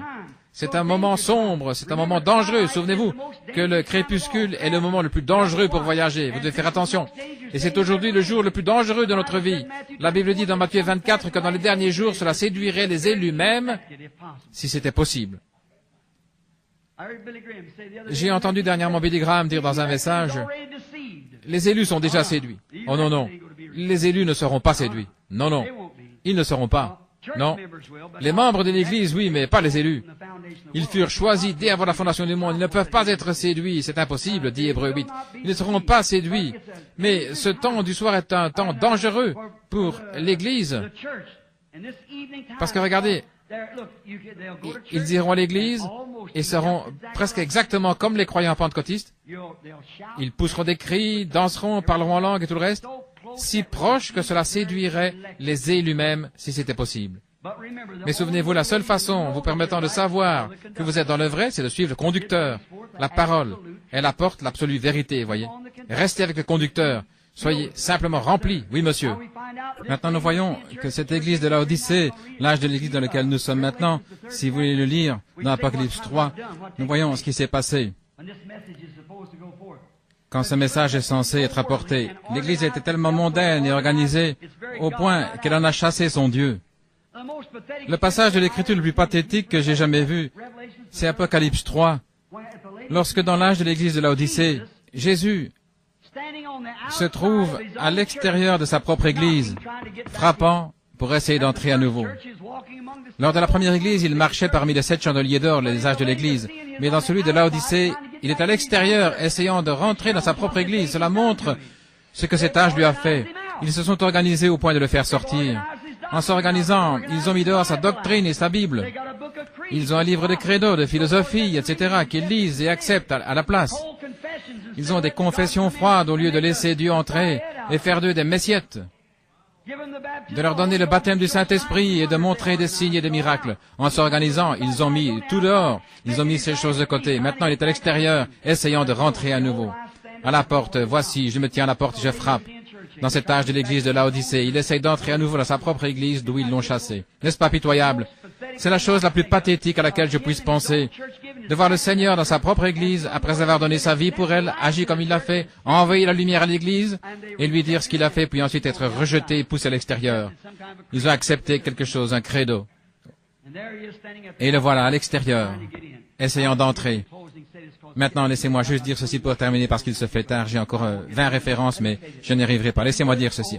Avez-vous remarqué, à l'extérieur de l'Église, est-ce que vous écoutez? Dites Amen.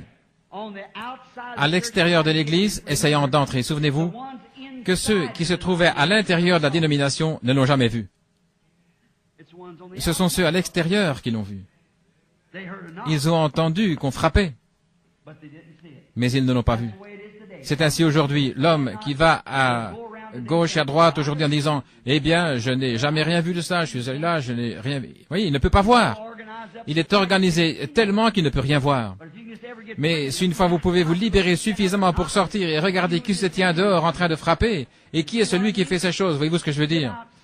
Allez à l'extérieur, à l'extérieur. Ne soyez pas si organisés, parce qu'alors vous ne pouvez rien voir. La seule chose que vous voyez, c'est votre dénomination. Mais si vous allez à l'extérieur, vous allez voir Jésus dans toute sa gloire et sa miséricorde, essayant d'entrer dans son peuple. Oh, je le regarde ce tenant-là. Je parlais du Messie, des Messiettes.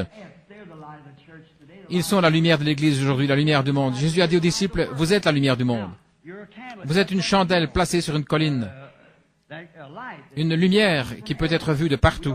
Nous sommes la lumière. Si nous le sommes, nous reflétons sa lumière du Messie, le signe du Messie, qui suit les Messiettes comme il suivit le Messie.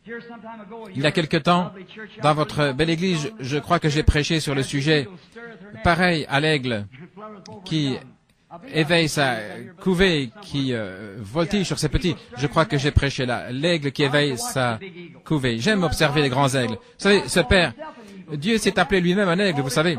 Il a appelé ses prophètes des aigles, certainement. Cet aigle, Jacob, il l'a trouvé dans un désert au hurlement effroyable, pareil à l'aigle qui éveille sa couvée. Maintenant, nous voyons qu'il s'appelle lui-même un aigle, Jéhovah, aigle, et il a une bande d'aiglons. Des aiglons comme des messiettes, des aiglons. Maintenant, je peux voir l'imposant père aigle en train de marcher autour du nid. Il aime regarder ses enfants. Oh là là, comme il aime les regarder. À qui ressemble-t-il? Exactement à lui. Ce ne sont pas des hybrides, ils ne sont pas à moitié busards, à moitié corbeaux, ce sont des aigles. C'est ce que nous sommes aujourd'hui, nous sommes méthodistes, baptistes, assemblés, ceci, cela, des busards, des corbeaux et tout le reste. Comment pouvons-nous être des aiglons? Comment le pouvons-nous lorsque nous voyons le signe de Dieu manifesté parmi nous que nous appelons cela quelque chose d'autre? Alléluia! Il aime le regarder parce qu'il sait qu'ils sont de pure race. Ils ont sa chair, ils ont son sang, ils ont son esprit. Amen. Avec quelle fierté il regarde ces aiglons se promener. Amen. Les petits aiglons le regardent en disant, « Comme tu es grand, comme tu es grand. » Regarde-moi, oh là là. Nous allons nous envoler un de ces jours, n'est-ce pas, papa? Voyez-vous, oh, comme il aime le regarder. Ils lui ressemblent, ils agissent comme lui. Ils sont sa chair, son sang, son esprit. Amen. C'est ainsi qu'est l'Église de Dieu, ces aiglons, ces messiettes. Ils lui ressemblent, ils agissent comme lui, ils prêchent comme lui. Ils font les mêmes œuvres que lui. Il fera aussi les œuvres que je fais. Et il en fera davantage parce que je m'en vais au Père. Amen. Ces signes suivront mes aiglons. Amen. Ils agiront exactement comme moi. Si mon esprit est en eux, alors ils feront les œuvres que je fais. S'ils ne font pas les œuvres que je fais, c'est comme mon esprit n'est pas en eux.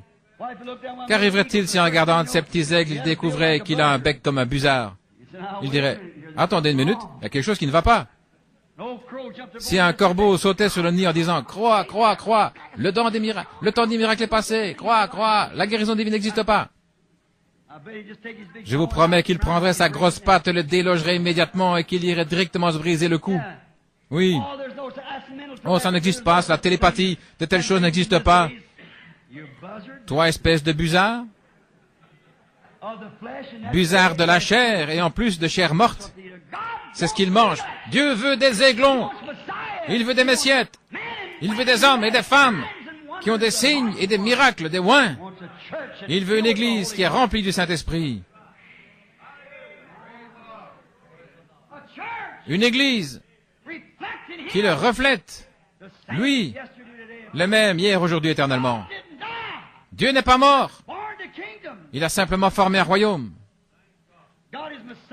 Dieu a des messiettes. Amen. À chaque mot qu'il prononce, vous dites Amen, c'est vrai. Oui, monsieur, ils lui ressemblent, ils agissent comme lui, ils croient. Et parmi cela, le conducteur continue à se manifester accompagné de signes et de miracles. C'est le Messie. Le Messie est vivant ce soir. Il n'est pas mort, mais il est vivant au siècle des siècles. Le croyez-vous? Qu'est-ce qu'il a dit? Il y aura de la lumière au temps du soir. Le sentier de la gloire, vous le trouverez certainement dans ce chemin de l'eau. Et la lumière aujourd'hui, ensevelie dans le précieux nom de Jésus. Jeunes et vieux, repentez-vous de tous vos péchés. Le Saint-Esprit entrera sûrement. La lumière du soir est venue. C'est un fait que Dieu et Christ sont un. L'homme fut fait pour être un Dieu, et Dieu fut fait pour être un homme.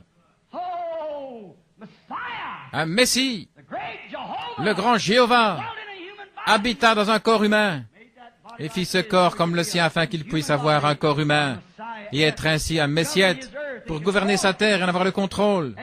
Amen. Les œuvres que j'ai faites, ils le feront aussi. Oh, j'aime cela. Jéhovah se promène sur son trône en disant, ce sont mes aiglons. Ils sont chair de ma chair et eau de mes os. Ils sont nés de mon esprit et lavés dans mon sang. Amen. Ils m'appartiennent. Ils m'appartiennent. Tout ce que je leur dis, ils le croient. Pourquoi? Ce sont des aigles. C'est ce qu'ils sont. Ce sont des aigles comme moi. Je suis un aigle. Ce sont des petits dieux, tandis que je suis le grand Dieu. C'est vrai. Je suis Jéhovah, papa. Et ce sont mes enfants. Et il a promis que ces choses arriveraient.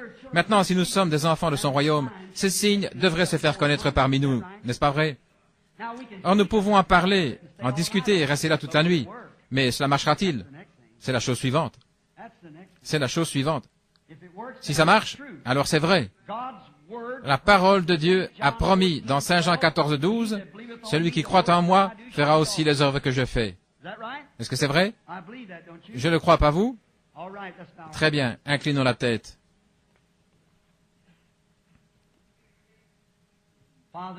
Père Dieu, l'heure du temps est arrivée. Nous réalisons qu'il n'y a pas moyen pour nous de trouver quoi que ce soit, aucun endroit où aller, si ce n'est à Jésus.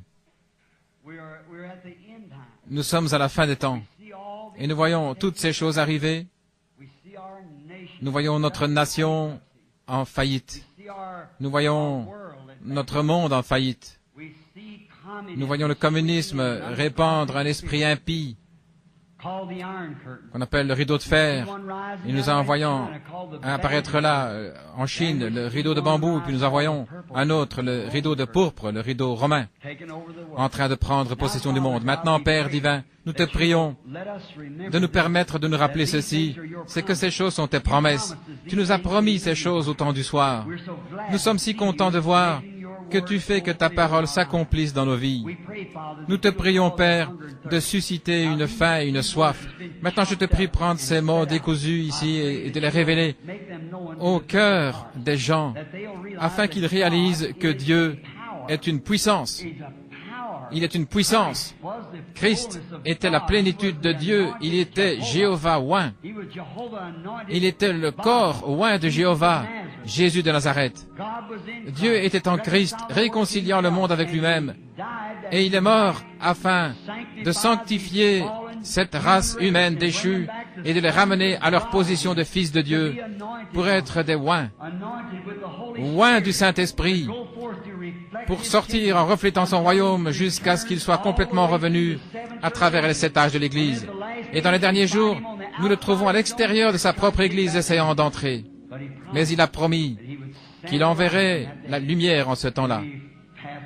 Et nous l'avons trouvé, Seigneur. Nous l'avons trouvé et nous voyons que c'est un conducteur correct parce que nous avons connecté la parole que nous croyons avec le Dieu du ciel qui l'a promis. Et le courant qui a accompli les premiers signes est revenu et accomplit les mêmes signes messianiques. Alors, Père, nous savons que la parole que nous appelons le conducteur est juste parce qu'elle produit chaque promesse. Nous te remercions, Père. Nous te prions de sauver les perdus, de guérir les malades, de remplir du Saint-Esprit ceux qui le désirent et d'encourager ton Église. Alors que nous continuons à nous attendre à toi, Seigneur, dans le service de guérison, nous te remettons ces gens et tout au nom de Jésus. Amen.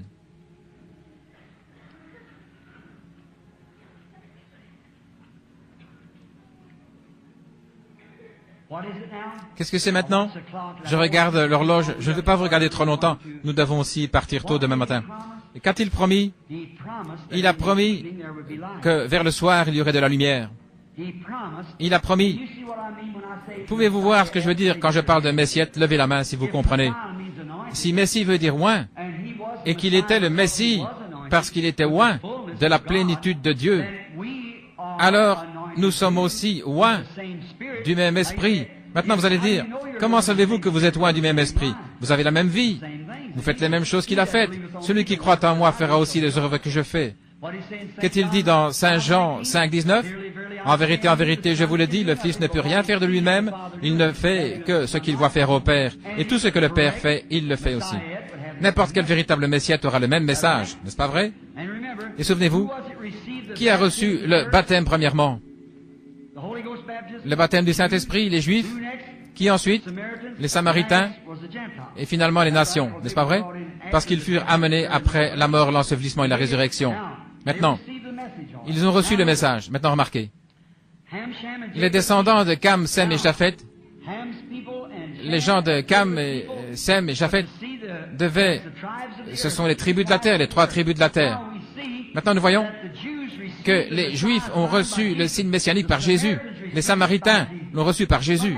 Mais maintenant, dans les derniers jours, maintenant, les nations ne l'ont pas reçu parce qu'ils n'attendaient pas de Messie. Nous étions des païens en ce temps-là, notre peuple, les anglo-saxons. Nous étions des païens, adorant des idoles. Les Moabites et encore, et les Amoréens, etc. C'était notre peuple. Mais maintenant, cela fait 2000 ans que nous attendons un Messie. Comment s'est-il fait connaître en ce temps-là? En envoyant Jésus et en loignant de son esprit. Et Jésus a dit, si je ne fais pas les œuvres de mon Père, alors ne me croyez pas. N'est-ce pas vrai? Si je fais les œuvres, alors croyez les œuvres. Maintenant, pourquoi? Il ne s'est pas lié à leurs organisations, à leurs dénominations. Il est resté en dehors, voyez-vous. Il les a réprimandés sévèrement. Ils disent qu'il a déchiré ses églises, tout le reste. Pourriez-vous attendre à ce que son esprit fasse autre chose? Il fera la même chose. Il ne peut pas changer. Il est Dieu. Nous pouvons changer. Notre nature humaine peut changer. Mais Dieu ne peut pas changer. Il doit rester le même. Il est infini. Nous sommes limités. Ainsi, il ne peut pas changer. Ainsi, lorsqu'il viendra à son église dans les derniers jours, qu'est-ce que ce sera? Un groupe de gens appelés à sortir, des gens oints de l'Esprit de Dieu. Ce seront des messiettes. Voyez, ils seront des oints. Et si son esprit est en eux, ils feront les choses qu'il a faites. Exactement. N'est-ce pas vrai? Alors, si nous disons, si nous pouvons prendre cela et relier la parole à la dynamo, et que le courant arrive en disant que c'est juste, alors vous avez une connexion. Si vous le reliez et que rien ne se passe, vous avez un isolateur quelque part. Vous avez un fil brisé quelque part. Voyez. Mais connectez-le à la dynamo, et si le courant passe, vous avez alors un conducteur direct. Vous avez un conducteur. Et si vous voulez le croire ainsi, je vous dirai de quelle manière je l'ai reçu. Je suis venu simplement, comme le dit la Bible. Je n'ai jamais changé pour aucune dénomination.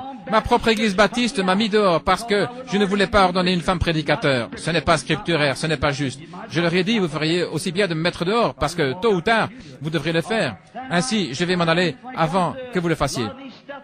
Puis au sujet de beaucoup de ces choses d'aujourd'hui, lorsque je n'étais qu'un jeune homme, avant que j'entende parler d'unitaire, bénitaire, 3 dieux, 4 dieux, quel que ce soit, je croyais qu'il y avait un seul Dieu et que son nom était Jésus Et je fus baptisé au nom de Jésus-Christ par un prédicateur de l'église baptiste missionnaire parce que je lui avais demandé. Et je l'ai prêché depuis ce moment-là. Il n'y a pas de passage dans la Bible. Apportez-moi un passage où quelqu'un a été une fois baptisé dans les titres de Père, Fils et Saint-Esprit avant que l'église catholique soit organisée dans ces titres. Ou lisez dans l'histoire jusqu'à ce que l'église catholique soit organisée. C'est un credo catholique. C'est un credo catholique et tout homme baptisé ainsi n'est pas baptisé dans l'église du Dieu vivant. Ils sont baptisés dans l'église catholique, c'est leur credo. Montrez-moi dans les Écritures, montrez-moi par l'histoire ou quiconque l'a fait en dehors de l'église catholique. Luther l'a fait ressortir et Wesley après lui pour en arriver maintenant à ceci. À chacune de ces églises, il a dit, tu n'as pas renié mon nom. Mais lorsqu'il est arrivé à cette église de Thyatire, il a dit, tu as un nom d'être vivant, mais tu es mort. C'est ça. Je ne veux pas dire que le baptême d'eau au nom de Jésus vous sauve, mais c'est le baptême chrétien correct. Vous êtes sauvés par la foi. C'est vrai, à travers Christ. C'est vrai. Mais c'est le baptême correct. C'est ainsi que vous serez baptisés. Exactement. Vous devez l'être pour garder l'ordre de la Bible. Vous devez être baptisés ainsi. Puis lorsque vous avez reçu le Saint-Esprit, que la puissance vient sur vous, alors vous ferez exactement la même chose que Jésus, parce que c'est son esprit en vous. Si ce n'est pas le cas, il y a quelque chose qui ne va pas. C'est vrai. Oh, gloire. Oh, je me sens comme si j'allais parler en langue moi-même maintenant. Vous savez, la première fois que j'ai parlé en langue, j'étais dans l'église baptiste en train de prêcher. J'étais sur l'estrade en train de prêcher aussi fort que je le pouvais, et je me suis mis à sauter au milieu du couloir en prononçant quelques mots dans une langue inconnue sans savoir ce que je disais. Et je regarde autour de moi et toute l'assemblée tendait le cou pour voir ce qui se passait. Quelque chose m'a dit, je suis un rocher dans une terre aride et un refuge dans la tempête. C'est la première fois que je parlais en langue. Oh là là. Je savais qu'il y avait quelque chose de réel quelque part que je ne connaissais pas. J'ai continué à chercher jusqu'à ce que je le trouve. J'ai continué à avancer. J'ai tout vendu pour acheter cette perle de grand prix. Oh, peu importe si la Bible le dit, je le crois. Peu importe combien d'organisations ou de gens disaient ceci ou cela, c'est la parole de Dieu et c'est la vérité et je resterai avec elle. C'est tout. Et la seule façon qui vous permettra de faire cela, c'est de rester parole pour parole avec la Bible. J'ai prêché l'autre soir sur 4 êtres vivants. Et ce n'était pas des animaux, parce que le mot dans l'Apocalypse au chapitre 4, désignant ces êtres vivants, est Zoon, Z2ON, ce qui signifie créature vivante d'Apocalypse 11 et 17.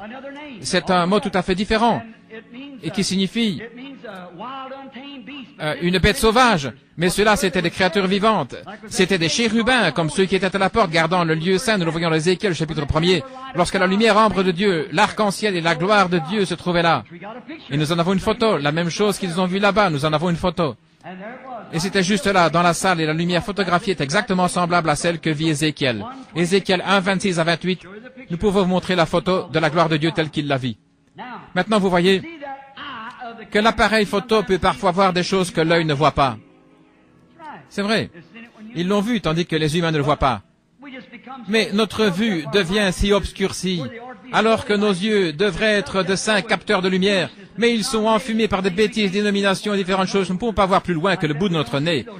Nous ne voyons pas ces choses là-bas. Le Saint-Esprit est ici, aujourd'hui, il est le même, hier, aujourd'hui, éternellement. Et c'est la même puissance, les mêmes signes, les mêmes miracles, le même Dieu, le même baptême, le même Saint-Esprit, tout est pareil. Parce qu'il ne peut pas changer. Amen. Très bien. Je crois qu'il a distribué les cartes de prière, la lettre A, n'est-ce pas? Frère Branham commence maintenant à prier pour les malades. Not guesswork, but really know what it is. Now, fill it out. And now, he has already, now, let's take a sick person. Somebody raise up your hand that's sick. It's never put foot on this earth until the church is gone. How many knows that? We which are alive and remain shall not prevent or hinder them which are asleep. The trumpet of God shall sound. We'll rise, be caught up, and meet him in the air. That's right. Then he returns back to make himself known to like Joseph did to his brethren. 144,000, but the church is raptured and gone in. Remember, when Joseph made himself known to his brethren, his wife and all of them was in the palace, no Gentiles around. He dismissed them all. And so the church age dismisses at the 3rd chapter. John was caught up, representing the church, and from there to the 19th, she now doesn't appear again till she comes be wed with her bridegroom. Now, it's the going of the Jews from the 4th on in, the outcome of the Jews. Now, if Christ comes and shows Himself alive tonight, now if I have said right that He was Messiah, and the believers, that means He's the anointed one, and we have His anointing, won't the same anointing perform the same thing each time? I love you. Brothers, it's going to be too late to talk to you like that at the judgment. When you're left, I want you to be ready. I don't know when He's coming. But if He comes tonight, I want to be ready. If He don't come till next week, I want to be ready then. So I want to be ready. If I sleep, that won't hinder me. I'll rise anyhow. But while I'm here, I want every ounce of me to count for Him. And I want yours to do that too. Now, this lady here, I don't know her. Do the same thing that was done to Sodom. How many believes that now with all your heart? All right. Now I believe, now remember, so that you won't get the human part into it, God only works through man. How many knows that? Man is God. That's the reason Jesus was God. That's God was worked through a man. Is that right? Reconcile the world to Himself. Now, He was Messiah, then you and I become Messiahs, or little Messiahs, because we're anointed with the same Spirit. A grammar school education, and I don't know nothing. Only thing I know, I'm saved. That's all I know. I know Jesus Christ is the Son of God. He's my Savior. I believe. I believe He was God, made manifest in flesh. I believe He died, rose again, and come back in the form of the Holy Spirit to anoint the church. I believe every word of that Bible is the truth. God's given me faith to make an answer. I've seen happen since I left you all, just around maybe 20, 30 calls a day in different places, and there at home. It would make some mighty fine books. It sure would. But we don't see anything about it. Just now and then to the church. We don't broadcast it out. Jesus said, tell no more. This is for the church. It's for the believers. Now, if you're a believer, now you see if the Holy Spirit will move. And if it will, how many of you will believe with all your heart? If it'll do the very same thing it did when it was on a man called Jesus of Nazareth, you believe that Messiah is true. Brother, but it's His Spirit. I'm a sinner. But it's His Spirit that has to work through somewhere. He's got to have somebody to work through. Elijah was a man subject to like passions as we are. Is that right? He had his ups and downs. His temper got up, and his indignation. He's just like I was, you are. But he prayed earnestly. He was the prophet. He prayed earnestly and shut the heavens. Walked around and said, rain or dew will not fall till I call for it. He had an answer. That's the reason I'm standing here tonight before this woman. God promised. And I believe God. I seen him in vision. How many heard me tell that before he went to Finland? Look at your hands. Brother Jack was standing right there when it happened. A little boy killed just exactly what? Just exactly what we wrote down the fly leaf of our Bible. There he come back to life. The little spirit gone out. The land of the dead. God called it back. See, a mental power of a man that can crack a glass, a sinner is made up to be that. Let God come in there and go back and bring the dead back. See? It's His promise.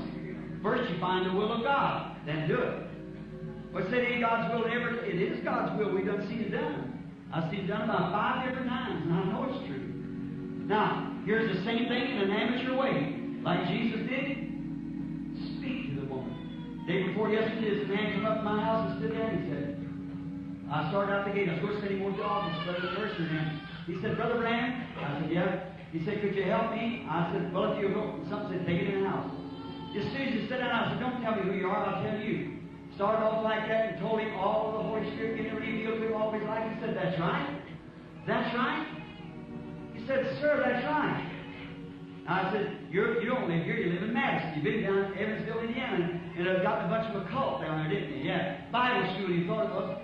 He said, mercy goodness, man, how do you know that? And so when I said, say, I don't understand that. And I said, was you ever at one of my meetings? He said, I never wrote your name till just about 25 minutes ago. Some man told me when I was passing through Louisville, come over here, a man named Mr. Sandy. He said, I never wrote your name. I said, well, that's my ministry. He said, if I understand it right, Jesus was talking to His disciples and know what was in their heart. Right? He said, then that's God speaking through you to me. I said, boy, you know more about it than I've followed the news for a long time. That's right. He said, well, praise God, it's all finished now then. There you are. Boy just flew in from England. Same thing. Here it is, again, the tabernacle. This is a About 48 years of it. He's God, isn't he, sister? Elderly person. Old, real old lady. It's your mother. She's got something wrong with her ear, and she's got complications too. Isn't that right? That's right, basically. You got your hand here? All right, you take that and lay it on. You believe your heel now? Let me come in. Father God, I lay hands upon her in the name of Jesus. Lord, may these things come to pass. We ask for God's sake in Jesus' name. That I come back so she could come up. Now, you had something wrong with the head. It's like a migraine headache. Right? It runs you into a nervous breakdown. Now you're suffering with weakness. You seem like it's like taking a string and pulling it all the threads without broken and that looses flag. You'll be all right. Inez?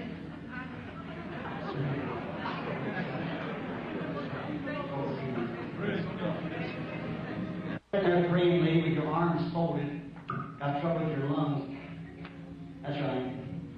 I kept seeing two women. I wonder where the other's at. Or you touched him. Raise up your hand and say, I accept my healing. All right. Well, you well. There too got ear trouble. If you just believe with all his heart. Yeah. All right. Receive your healing. Go aren't you, sister? Got a bad stomach, haven't you? That's what your nervousness did. Okay, you have a stomach trouble. You said, Brother Branham, you guessed nervousness.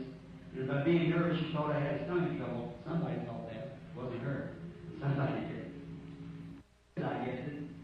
Would you like God to heal your sister-in-law too? You would? You believe she can tell me what's wrong with her? Diabetes, not going to believe. Messiah, moving among us. He's in you out there also. Your daughter both suffering with thyroid trouble. If you believe with all your heart, Jesus Christ will make you well. Amen. This is bad fixes. Bedridden. I tell you, the thing you need is Christ in your heart. You need to be a Christian, accept Christ as your Savior.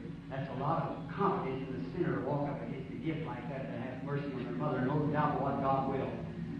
Believe Him right now for your salvation. There you are. Watch your trouble is.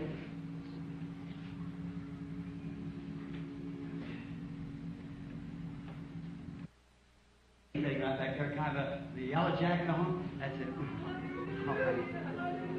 I see her here before, and I see that light hanging here, and then look down again there. Or He heals you then, sister. Your mouth looking at me saying, praise the Lord, like that. You got trouble with your mouth, with your face. Isn't that right? That's right. Raise up your hand. All right. Jesus makes you well. Go home and believe it. Isn't He wonderful? He's the Lord. Believe He'll make him well. Little grandson got a growth on the top of his head. Miss Pearson, go believe with all your heart. You are the Lord Jesus. We love you. We know your anointing is here. Why, it's just everywhere, Lord. I pray that the people will receive you just now as their Savior and as their healer. Grant it, Lord, through Jesus' name. Have your heads bowed just a minute. A while ago, stop the prayer line. Prayer line's coming on. I'll come kneel down here just a minute, will you? If you believe in the Messiah, believe that Jesus died and rose again, come here and stand right here before me here at the altar just a moment and pray. God bless you, sir. Rest of you now.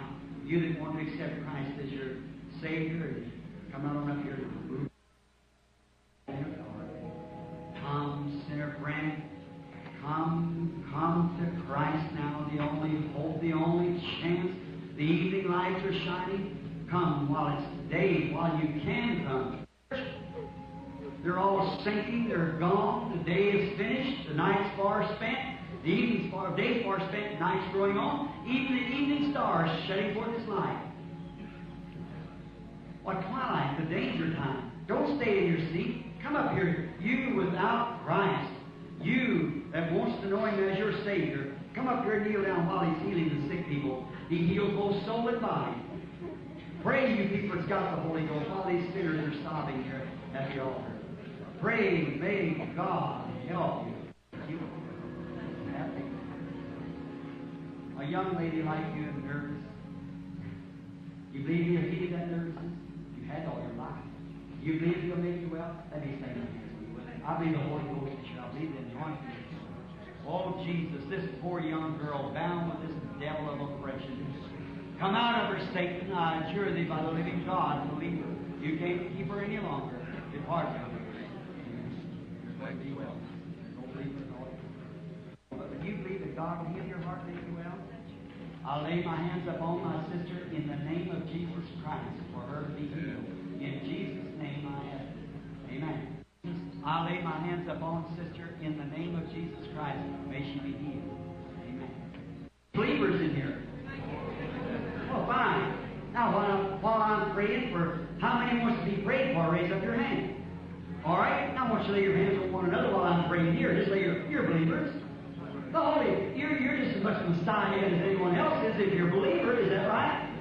These signs shall follow what? Them? T-H-E-M, plural.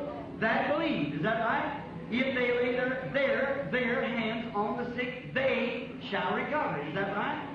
All right, just bow your heads and be praying for one another now while I'm praying for you in the church. Where is Brother L.C.? Why, you certainly lost a lot of weight from when I seen you several years ago. I ate at your house one day. I don't know what you're here for. You know that. But it might help you if I just talk to you. Would it?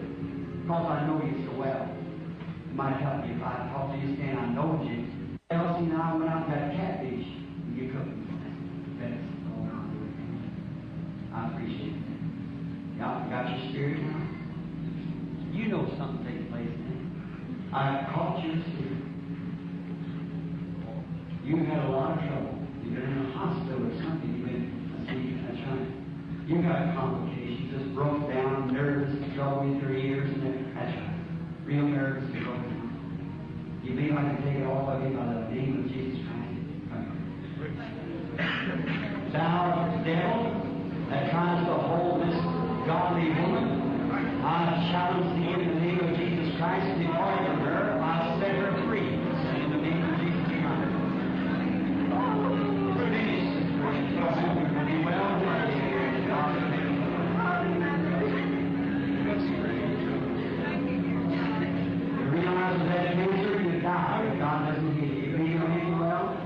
I'll lay hands upon this woman and challenge this devil in Jesus' name to come from her. Amen. I'll lay hands upon this woman and challenge this devil in the name of Jesus Christ to come out of her. Amen. That does it. That makes it right. Something has happened to you, didn't it? You stand there and you felt all thrilled about it, didn't you? That's your back, is it?